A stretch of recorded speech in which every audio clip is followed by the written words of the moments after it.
back in my rural town when somebody came across my dad at the gas station and they were like, "Oh, what's Jenny up to?" And she's like, "Oh, she moved to Iowa. She went to law school." And they looked at him seriously and were like, "Oh, I'm so sorry." And I was like, "Please, you've got to get this idea that lawyers are the enemy out of your head. People only go to lawyers when you have a problem. You just don't have that idea of them as a partner. We're here to help you manage risk, working with you before you get to that point of having the litigation or, needing a lawyer to represent you, but to help you understand where you fall in that gray area and how much risk are you willing to take."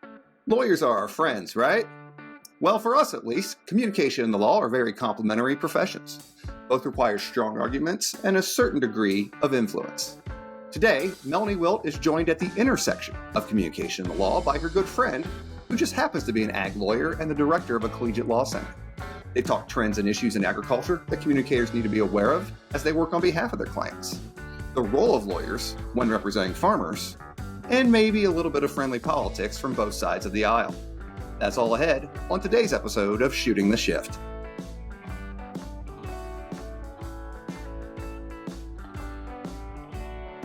Hello and welcome to Shooting the Shift, a venture here at Shiftology Communication where our team of communication professionals take time to reflect, share, and provide insights into what we do every day to help our clients reach more, convince more, and win more. I'm Dan Toland, Director of Virtual Experiences here at Shiftology, and we're happy you've tuned into today's episode titled The Intersection of Communication and the Law. Well, I am especially excited about this week's guest. We're going to be shooting the shift with Jenny Zwagerman, who is the law director at Drake University in the agriculture program. Communication and the law are complementary professions. They both require strong arguments, a certain presence, and the ability to influence others. While lawyers may encourage their clients to say no comment, we communicators have about a dozen other ways to comment without compromising a case, maybe a little bit of a way of saying no comment without saying no comment. Our guest today is an expert in both communications and the law. She worked in agricultural communication like us for several years before going back to school to pursue her law degree or degrees from Drake University and the University of Arkansas. The two of us met more than 20 years ago while we were both ag communication students, myself at Ohio State University and she at Michigan State University. And we've been very close friends ever since. Jenny, why don't you pick up on that and tell us a little bit more about your journey to where you sit today? Well, thanks, Mel. I'm so glad to be here. Like Mel said, we met, as painful as it is to say it, over 20 years ago now, when we were babies in the world of ag communications. And I had just switched into that degree program at Michigan State. I was born and raised in rural Michigan, and agricultural communications was sort of the area that hit all my areas of interest, from advocacy to education and just this sort of love of agriculture and food production and all of those, appreciation for all those that do it. And so we met, discovered we had this, we'll say, a shared love of water and appreciation for the beauty of fountains. We managed to connect and just, it clicked. And so over the years, wherever we were, managing to keep in touch along the way. And it's been great to have that. I worked in the promotions communications area for a few years there in Michigan with the Michigan Beef Commission, Michigan Cattlemen's Association, Michigan Veal Industry Council or Commission. Loved it, loved the work, loved particularly the writing and the magazine part and the interviews and working with producers, but knew I wanted to step up that advocacy. When I started looking at master's in public policy programs, that's when I came across kind of this idea of going to law school. It had never been on my radar. And I think if you had told me with all my areas of interest that law school, would fit, I would have just denied it up and down, one side and the other. But all of these masters in public policy programs, because I wanted to do ag policy, I wanted to advocate and do more. A lot of them had joint JD or law degree, Juris Doctorate programs. And so I got looking at, what you could do with that law degree and why they were so connected. And I realized that anything I could do with a master's in public policy, I could do that and more if I actually had the law degree itself. And so one thing led to another, and sort of the rest has been history. One of the things I enjoy the most about our relationship is our ability to talk about difficult things. We talk about issues, we talk about trends, we talk about fears that we have for Mm. our country, or, worries that we have for the Yep. way things are headed. And we have quite different opinions on many things, which I'm sure that our guests will see as we're talking through things. But let's start with some of the easier stuff. We'll All start by talking about some of the ag law cases that you've seen along the way. These tend to set the tone for a lot of the conversations that we have as agricultural communicators. So things like GMOs, things like sustainability, and what we're calling climate smart now. Yes.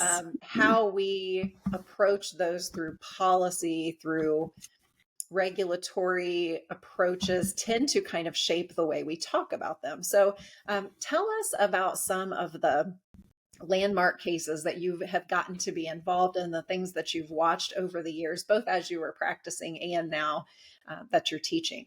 There definitely are a lot of cases that have happened, and litigation that continues to happen, that I think have an impact much beyond agriculture that most people don't necessarily make that connection to. When I was practicing, I had a lot of pesticide drift and liability cases, which, looking back now, products liability was a case I sort of added on my last semester. In fact, I audited it. I didn't even take it for a grade, but I was like, oh, I like the prof. My friends are in it. I'll see if I can just kind of sit in on it. And thank goodness I did, Nerd. because I know. Oh, don't. I was already maxed out on credits. I couldn't have taken it. That's the nerd in me there.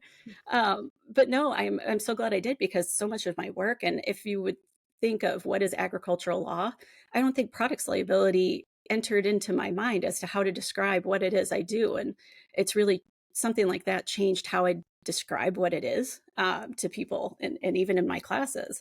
But, just trying to understand this relationship between when a crop or people are injured by a chemical, and how that relationship is limited and or managed when it comes to damages by, really, this federal law involves all chemicals that are out there that we use, pesticides, herbicides, you name it. And this was, again, 15 plus years ago that I was working on these cases, and sort of getting this understanding that I think has become much more public and forward facing as we start to hear more and more about the Roundup cases when it comes to damages, and states now trying to pass legislation, like we've seen, I know here in Iowa at least, that further limits to prevent some of the state-based claims that plaintiffs were winning on in California or Missouri or other places. But again, just this relationship between federal regulatory sort of oversight and control over,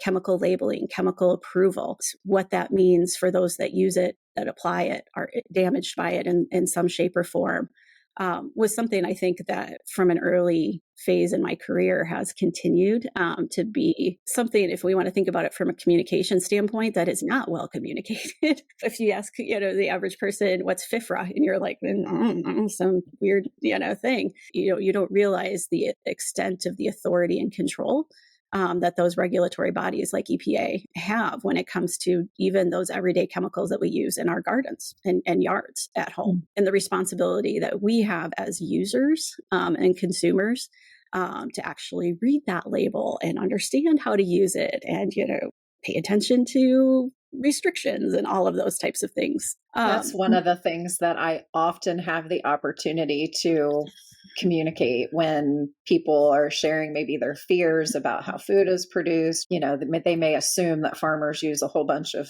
pesticides, or they raise things in a way that isn't overseen, and that's just not the case at all. American agriculture is the most heavily regulated of all, around the world. We have the safest food supply. We have multiple bodies overseeing these things. We have USDA, we have FDA, we have EPA, and they are to the point where the farmers say we're overregulated, Yeah. but consumers, on the other hand, don't understand that we're overregulated and that we truly are Right. producing food that the average person can get without ever having any fear. Yeah, and this is one of those areas where if we go too deep, you and I tend to divide, I think, a little bit. But I think it comes down to, I don't necessarily agree with over-regulated, but looking at what are the standards that EPA uses for approval of a lot of these types of chemicals. And we're seeing that huge debate right now with dicamba, right? And whether or not, and the bans that's coming on right now, whereas producers are saying, look, we need this from a cost standpoint and for management of certain issues. And others will say, where do we draw that line between acceptable risk of either damage to property or crops or others and reducing cost of production, right? And you see that if you look at how Europe regulates chemicals versus the US too. And we tend to be a little bit more on the, I'm going to give you the benefit of the doubt until you prove me otherwise. Whereas Europe flips it and is like, no, prove to me you're safe, right? Like, you don't have to prove to me you're unsafe. And that's why we see, a difference in how we look at things like glyphosate or Roundup or dicamba and some of these other, even if we get into food additives, and things like that, it's just a different perspective in terms of your starting point. And I would agree. I think that both of us overall, Europe and us have extremely safe food. One of the things that's been kind of one of my observations over the last 20 years that is frustrating from a communicator standpoint is that EPA's approach, as opposed to USDA's approach, they're kind of very different in the way they do things. EPA's approach is like, we'll see it and then we'll kind of make those changes down the road. So there's not a lot of transparency in their communication in terms of here's what we want you to do and how you can be successful in meeting the regulatory requirements. And, I think that's probably where Europe is a little more balanced in that they let people know what's expected and they're not going to allow it until they are 101% sure that everything's good.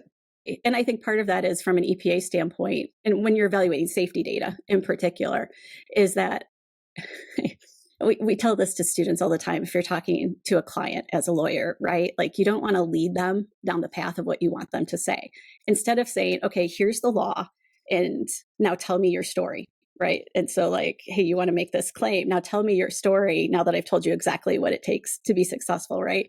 Is you want to say, tell me your story, and then you can evaluate it to see if it meets the standard for a successful claim. And I think that's sort of EPA's approach, particularly since they rely so much upon industry-derived data, right, or self-reported type data, is that we don't want to tell you exactly what you need to be successful because we don't want you to aim for that, right? Like, we want you to just like do the test and tell us what it has, and then we can evaluate it and see if it meets our standard or not, versus giving you more like, here's the minimum, here's what you need, now aim for that.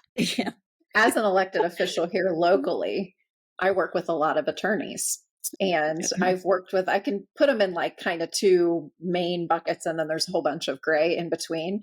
But I've got the ones that are like, you can't do that. Here's what the law says. No, there's some reason why I think you can't do that, make that decision. Then I've got the others that are like, help me understand what goal you're trying to reach. And I will look at the law in terms of whether or not this can support the goal you're trying to reach, or if you need to take a different approach. And then, and of course I like working with the ones that are like working hand in hand, trying to help me accomplish my goal instead of, I read it like this. No. Yeah. And I think part of that depends on how you interact and view with the lawyers on a regular basis. But the whole goal is, especially for those going back to work with producers, as I said, you've got to get this idea that lawyers are the enemy out of your head. Because really, think about it. People only go to lawyers when you have a problem, right? When something, or you think about it when like the world's falling apart or something negative has happened, or you just don't have a good viewpoint. I still remember back in my rural town when somebody came across my dad at the gas station and they were like, oh, what's Jenny up to? And she's like, oh, she moved to Iowa. She went to law school. And they looked at him seriously and were like, oh, I'm so sorry. And I was like, we're here to help you manage risk. and ideally working with you before you get to that point of having the litigation or, needing a lawyer to represent you because somebody else has filed the lawsuit, but to help you understand where you fall in that gray area and how much risk are you willing to take, right? I mean, that's, yeah, you could do this, it may or may not require you to get an audit later, and then you have to justify it, right? Or what kind of claim do you want to make on your product? And, what kind of support do you have for it? What do you mean by that? What's your definition or whatever it might be?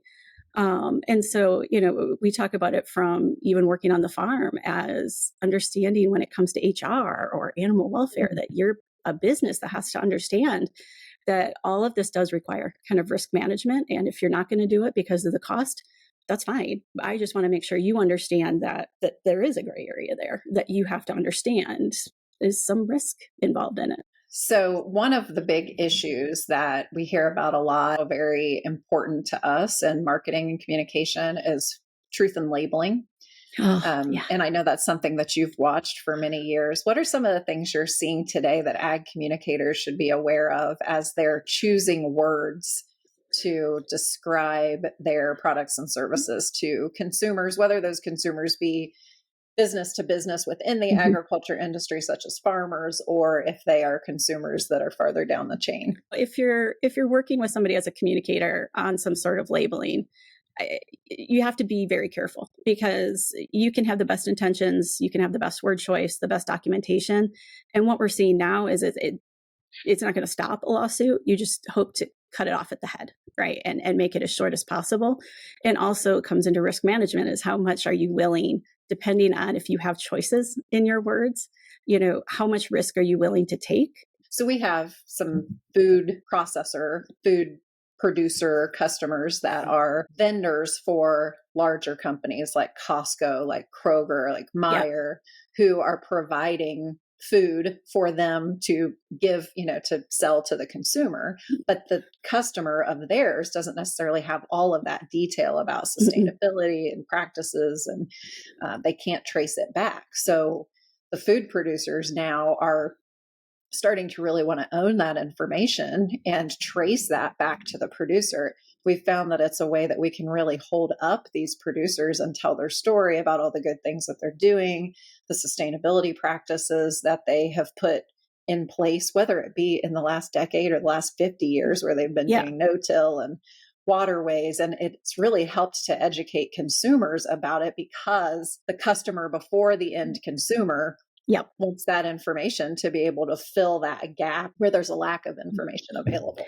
So it has changed on the reverse side, has changed how we gather information, how we report data, how we feel about corporate sustainability initiatives and reports. A lot of farmers that I know have been doing these things right for decades, but they weren't keeping track of the data. So we could make the claim, we could say, yeah, we're in the habit of continuous improvement, but we couldn't prove that because we didn't have the data in a usable way. Now that change is happening so that we have that data available to us. It's becoming much, much easier to tell that story from my standpoint. I think part of that whole goal about having the data and being able to tell that story and market those producers is to now make it a market where those producers get recognized, right? I mean, we talk about, all of those things that we talk about with no-till and water conservation or whatever it is, cost money. They're not free.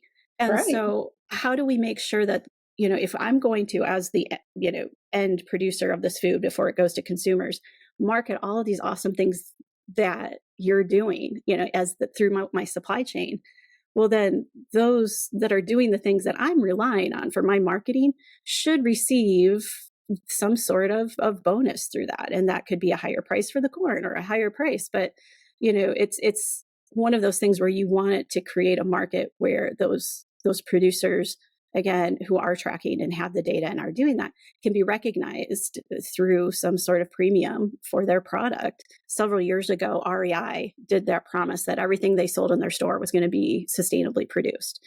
In a store like REI, what that means, there's the obvious food through there. And then you might think of the clothing that comes from cotton, but you have all of these plastic resins and things that come from soy and corn in particular that are not, they're in the kayaks and they're in the, who knows, whatever else, just come through there.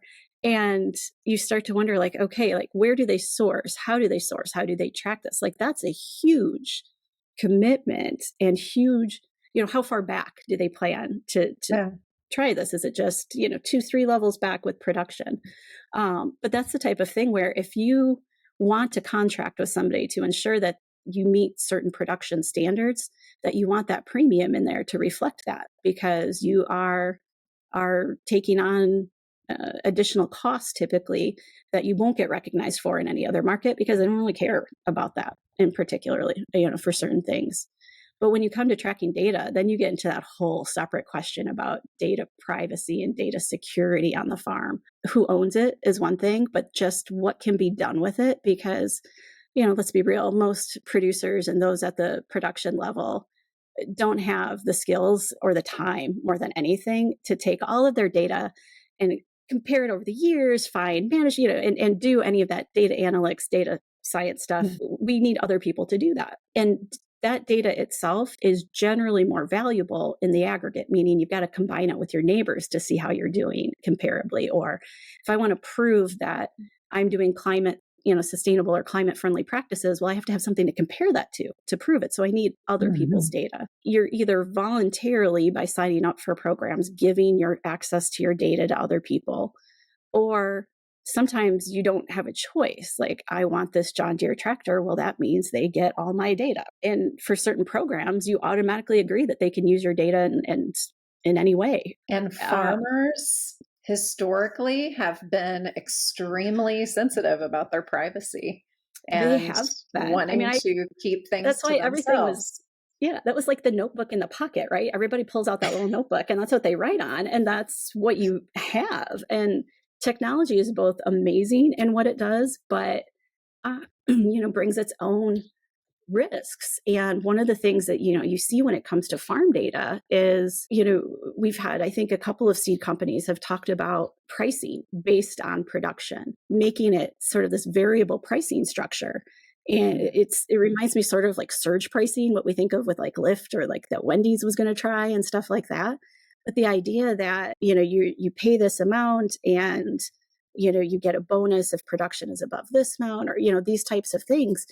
But that's really concerning for a lot of reasons too. For one, it makes me wonder, how much control are we giving up as, a crop producer, which, we already see that in a lot of livestock with contracting, that, certain decisions are taken out of producer hands about what feed or, certain timing, or just depending on, who owns it and what. And it almost feels like some of that is getting moved into the crop production side as well. If they're saying, look, as long as you follow our schedule and our recommendations, we've got to guarantee production for you. That's how they're making it consistent, quality, safe, so that end consumer can promise that to their customer. And part of that goes down to, what have we set up? If you think about with livestock production, particularly like poultry or pork, it's so that every pork chop that comes through looks the same, tastes the same, and consumers know what to expect. And okay, but one, there's trade-offs to that, right? Like sometimes different is just as good or sometimes better. We've come into this huge aspect of food waste because of these expectations of what things should look like and taste like. And yet we've also come into this area where those that I think know the land the best, love the land the best, work the land the best, are losing a lot of autonomy in some ways because of this. In order to get the contract or in order to get the deal, you have to, agree to meet this certain standard or these certain practices, even if it's not necessarily what you would have chosen to do or completely what you would have chosen to do. Great example. I was pulling into my parents' farm yesterday to drop off my brother, and there was a big sign up outside the driveway that said non-GMO for bluegrass seeds. And I was like, you guys trying some non-GMO beans this year? And my brother said, we're doing all non-GMO beans. And I said, well, has your philosophy changed? And he said, my philosophy is to get the best premium that I can get for my beans. Yeah. And I thought, Wow. I mean, that Yeah. said so much in such a small amount of words. Yeah, this with that market there, the non-GMO, not necessarily organic, not anything else, just non-GMO or non talk about a Hmm. communication nightmare. We'll come back to that one. But the non-GE is a market that I think about 5 years ago I started telling students, like, if we're going to see supply increase here quickly, because this is an area where right now we don't have, the when you have 98, 99% of soybeans and corn are genetically engineered, so we just don't have a market for enough seed right now to, I think, meet the demand that consumers are pushing for here for whatever reason. But it's a market and there's going to be a response. Hmm. And, that's really what it's come down to, is that now, there's a market and you can get a premium for it. And technology being what it is, it doesn't necessarily mean, I think, depending on who you ask, but particularly if you give it a couple of years, that you're going to see a huge difference in production, right? You might see a few changes here and there, but it's in a tight market, it's the premium that matters. And knowing that you have a market for it versus having to go, a specialized market makes a huge difference. But I think the demand comes from that. I think number one communications marketing example of things gone wrong is that entire genetically engineered rollout back almost 30 years ago now. I still remember being in a panel with experts from a lot of top seed companies, we'll say. And as part of it, one of the guys that had been a scientist on one of these rollouts said, look, we did a lot of things wrong here. And, the main thing is we focused on communicating to producers and convincing them about the benefits of this technology, and essentially ignored the idea of, at the same time, communicating to the consumers about what it was. Maybe not benefits to them, because they're not going to see necessarily that cost, production benefit relationship, but to get ahead of, we left it open for everybody else, right? I've And really stopped thinking about the audiences that I communicate so much as audiences that we're talking to and yeah, spouting information to, and thinking of them so much more like stakeholders. They yes, own a part of this process. They are part of this process somewhere along the line, and they are invested in a part of the process. Producers are invested differently than food processors are invested yep, differently than moms are invested differently than kids. yep, So thinking about them as stakeholders really changes the way that we approach these different audiences. It's not just this demographic of people who we need to make sure that they feel okay about their food. It's yeah, actually getting their feedback and input and understanding what their views are, where their perceptions are correct. Sometimes perception is reality, and yep. sometimes it doesn't match up with Uh, what is accurate. So yeah. really involving that two-way feedback in the whole entire chain. And it's changed the way that we do things as Well, communicators too. and technology has too. I mean, the way media has. I mean, when genetically engineered stuff first rolled out, we didn't have what we have now with social media and the internet. All of the Capital things. I. Yeah, this was my walking uphill barefoot, to send an email type thing at work.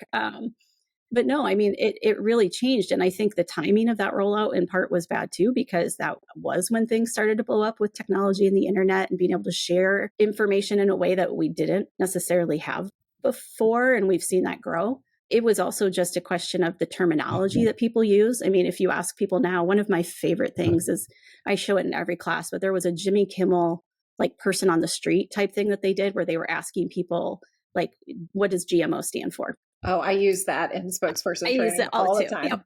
But I think for me, it really highlights the bigger problem is that people are talking about different things. And, if you explain what a GMO is and you're like, that's like your peas or your bananas, right? Like everything is really a GMO. And then it's like, but we're talking, what you're concerned about is this particular thing. And from my perspective, where it matters is that regulatory part, right? If we're going to regulate what you can put on a label or how we produce and how we do safety, we have to make sure that we're regulating exactly what it is that is the area of concern. So you and I are both fairly interested in politics, and Yes. we both land on different sides of the aisle. We both grew up in rural agricultural communities. We both Yep. have deep, abiding love for farmers and agriculture and all things food and communication. But we just happen to be kind of on opposite sides of moderate, right? There's this middle Yeah. line. You're either a Republican, you're a Democrat, and you're conservative or liberal, but we're both kind of like in the middle. And I wouldn't say we're either really Yeah. conservative or really liberal. As a moderate, I'm really concerned about polarization.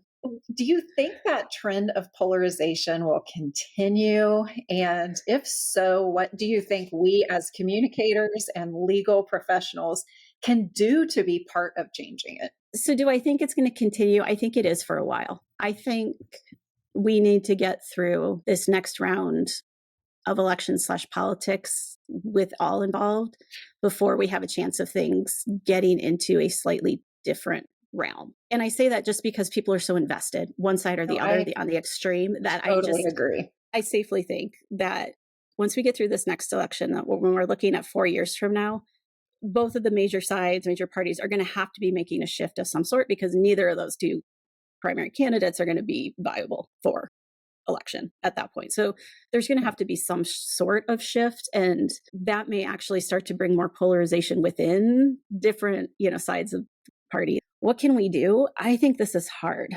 From a communication standpoint, you have clients, and I think lawyering is the same way. It's just a little bit different on this polarization side for a few reasons, but you work for somebody. And so your advice is just that, it's advice, right? And the best I can say is try to focus on that middle ground, try to avoid the polarization intentionally, try not to be part of the problem is the easiest way to say it. But that's really hard to do when you're not the decision maker in some cases, or there are times where you just need the client to pay the bills. So you can't be as picky as you might want to be, which goes on both law and Well, communications.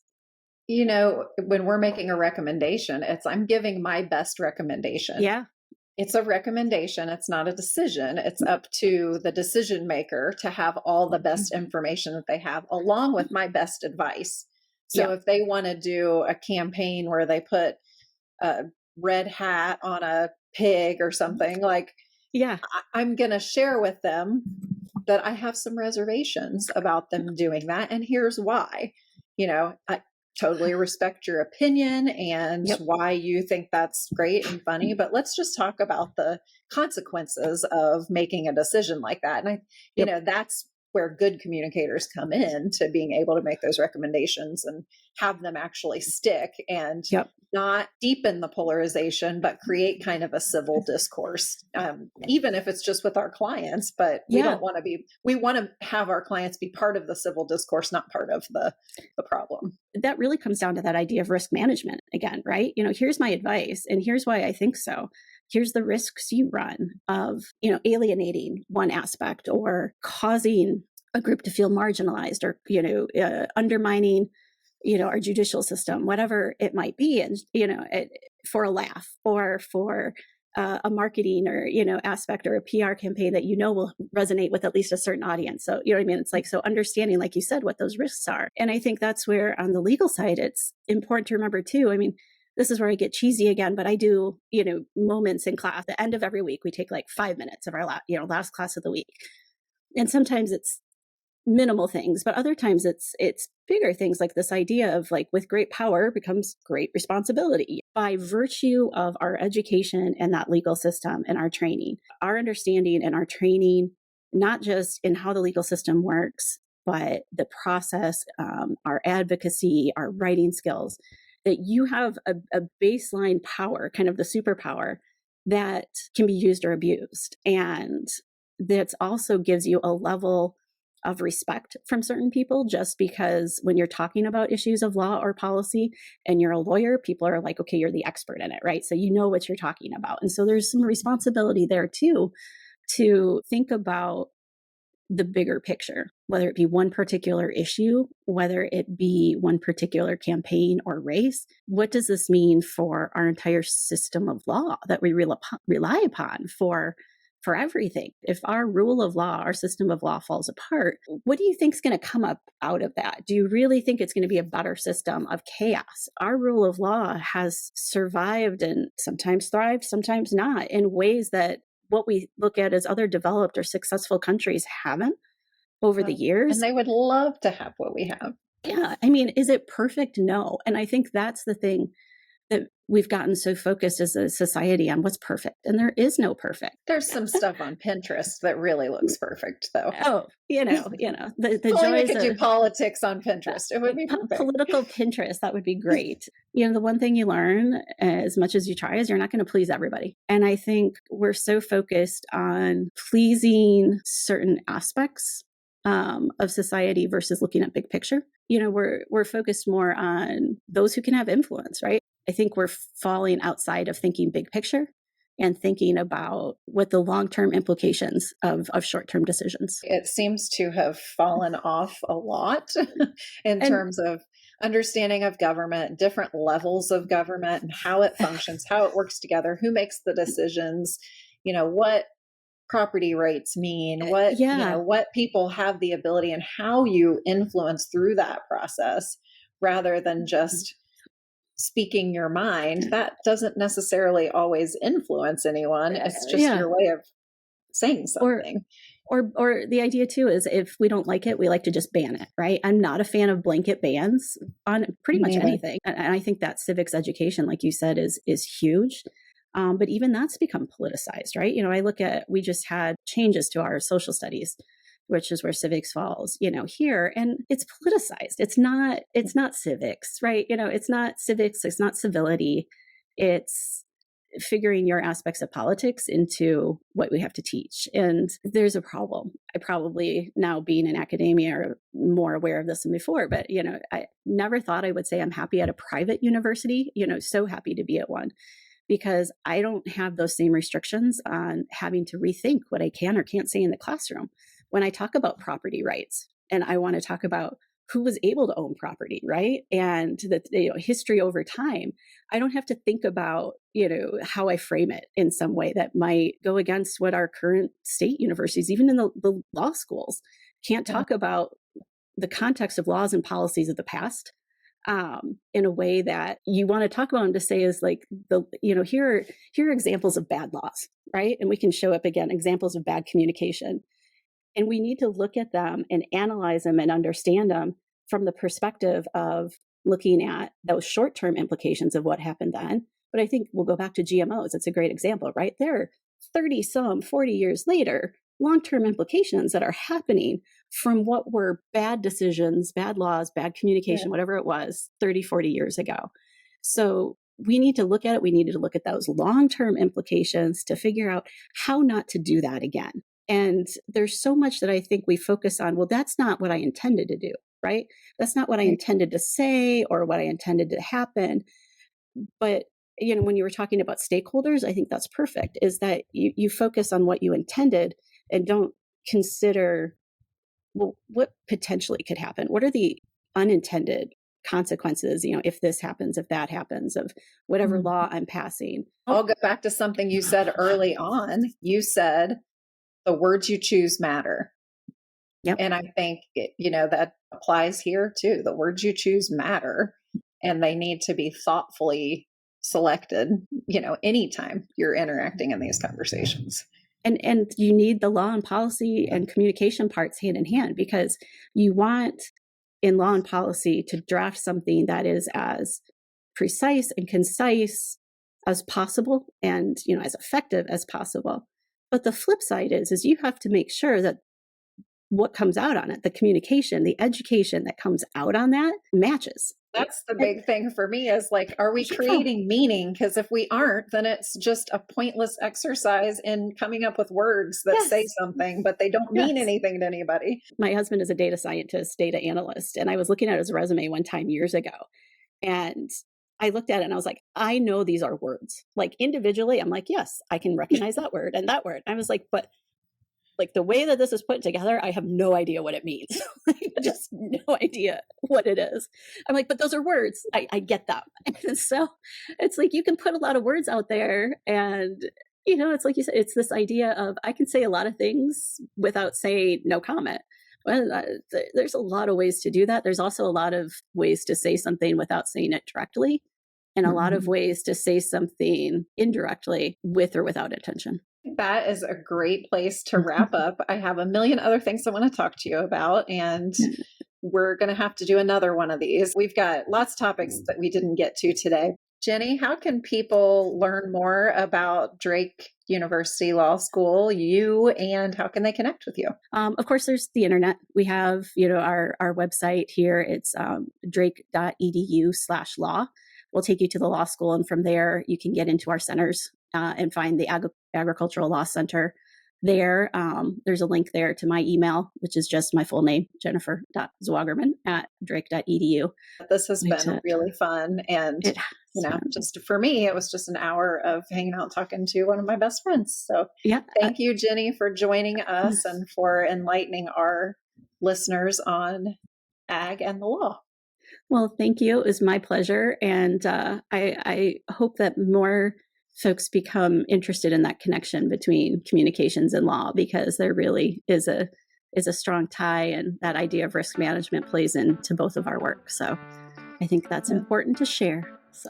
Well, that's it for this episode of Shooting the Shift. Again, you can learn more about Jennifer at drake.edu/law or contact her at jennifer.zwagerman@drake.edu.